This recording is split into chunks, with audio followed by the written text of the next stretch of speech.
Hi, this is the commentary for the pilot episode of Headshots. I'm Matt, the director. I'm Mike Barron. I play Mike Barron. I'm Todd McCullough. I play Stanley Kowalski. It was very cool of Ed to write that quote for us. Very cool of him. Here we go. First shot. Off to a great start already. The wig. 100% human hair. That wig cost $3,000. 100% human asshole. These are two phenomenal actresses we found, worked with before a couple times. Yeah, very cool. Tracy and Shannon. And this audition scene was fun to film because we had about 30 minutes to do the whole scene.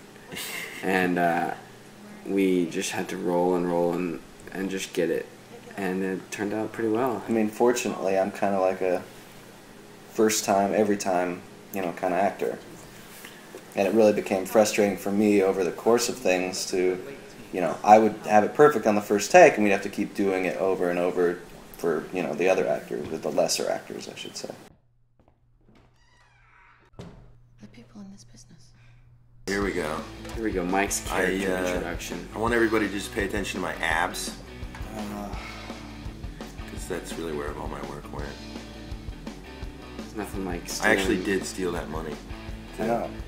She's actually still coming. That's how I actually bought the snacks for the green room later on in the... I like how we have a trampoline just because we had a trampoline, so we figured we'd use the trampoline. Yeah, well, I think there's a lot of things that were like, if we have this, we might as well, if it's going to be around, we might as well use it. You see a lot of homeless people in other episodes that were like, if they're just going to be milling about, put I them in think there. any time you have a trampoline available, you need to write it into the show in some way. Trampolines are exciting. Yeah. This bar scene is always fun to watch. Yeah. It was basically the meat of the whole episode was taking place in this bar and living room, and we tried to vary it up the shots as much as we possibly could to make it viewable for you viewers, and I think it turned out pretty well.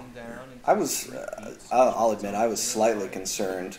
That bottle was full at the beginning, and I was like, whatever, can we get some like apple juice or some fake thing? And you're like, no, this is going to go down. Well, that's how I actually prepare for an audition in real life. So I take a bottle of Macallan. Yeah, shoot it. Because there's nothing weird about shooting scotch. Yeah. Everyone just does shoot. that. Yeah. Everyone does that. Yeah. I'm the ladies' man, the party guy. Oh yeah. Everybody wants to hang out with. When I look at you, I see More bald jokes. Yeah. Basically the main reason for creating the show was to kind of draw attention to the plight of bald actors and to kind of shine a light on that. I actually teach a 2-day seminar. It's a 2-day intensive called Act Bold, Act Bald. And there's, we cover different topics, toupee or not toupee. For the record, I tried to get into that class and Todd would not let me into that class. I said if you said that I didn't qualify. I think Michael Chiklis is a very strong proponent of that. I think that Bruce Willis became a better actor as he got balder. I think that's true.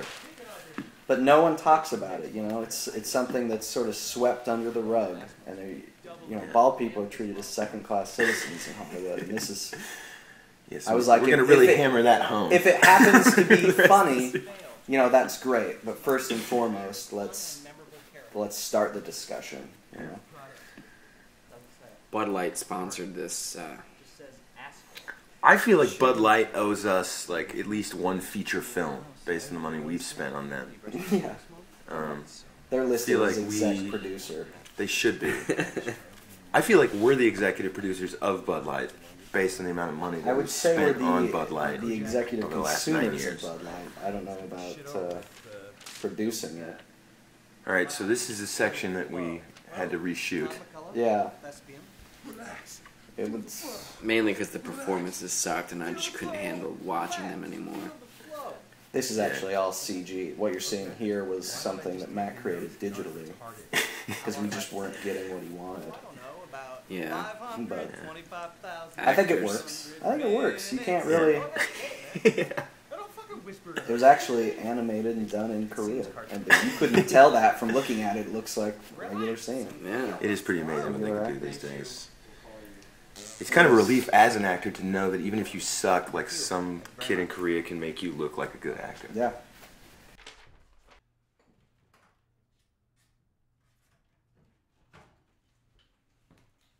Sounds great. No, thank you. All right, I'll see you then. You know, I love the Shakespeare's quotes here. I think it's always important to reference the bard. Yeah. There was a lot of... It made it a lot easier to write, too. Like, when 50% of the lines are just quotes from Shakespeare plays, it really cuts down the amount of dialogue you have to come up with. Yeah. I think there was some discussion at the beginning of the project. I wanted the whole series to take place in Stratford-on-Avon. And they were like, no, it would make more sense if it was in LA. You can't, so whatever. Have fun waiting tables and being a The nondescript part of LA where people live in.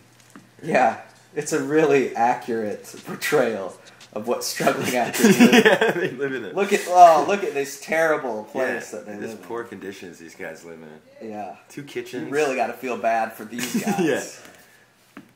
Well, the idea was also that it was Todd's parents' house, but we didn't really kind of get that across. This was kind of cool that we got to shoot it for Formosa. This was amazing. And then coincidentally, I think we would like to take credit for the fact that we were like, ooh, it'll work thematically because they have headshots on the wall. It was just one of those happy accidents, I think, right? I think it was, not entirely an accident. Schmoozed our way into this bar. I think it was the result of me getting drunk there a lot. Yeah. And, So, yeah. It was definitely happy, maybe not an accident. Yeah. Although there probably been happy accidents. And it wasn't always happy, but, very cool of Chow to let us do that. Yes, a big shout out to Chow. Shout out to Chow. You are a lifesaver. What's going to happen?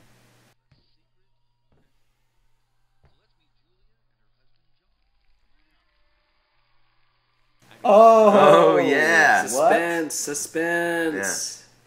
They called when I was at work. I guess the other guy dropped out or something. Congratulations. You're the better actor. Oh, that's certainly true. Okay, listen. It's not yesterday's parts. It's today's. And that's true, kids. That's true. It's not all going to be humiliation. There is, there's some positive messages in there. Yeah. It's important that everybody listens. Don't let anyone call you a necrophiliac. Yeah. My favorite part of this scene was when we tried to save beers from having to open them, and Todd went to open it, and it was already opened, and the bottle cap just fell on his lap when Mike handed it to him. Oh yeah. The Odyssey of the Asshole, trying to have this created. And it begins. Yeah. Very cool. Yeah. To have this Even though this is the end of the episode, it's really the beginning, the spiritual beginning of the whole series. Real shit. Begins And right here. that was real shit.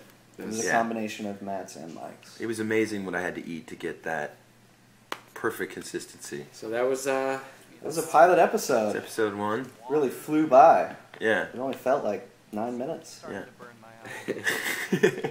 Well, thanks for watching with commentary, and Yeah. Yeah. We'll stay see tuned you for more. See you in episode 2. Adios.